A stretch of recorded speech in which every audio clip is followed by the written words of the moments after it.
sa lupa'y para akong inaalon at nalulunod sa batikos ng mundo, sa kung ano lamang ang kaya ko.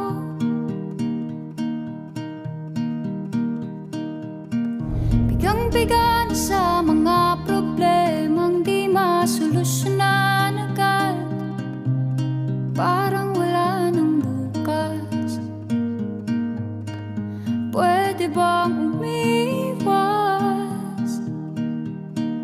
Hinahanap ang sarili, ngunit di nakakayanan sa ligaw na dinadaanan ko. Saan na to patungo? Saan ako patungo? Dahan-dahan nating simulan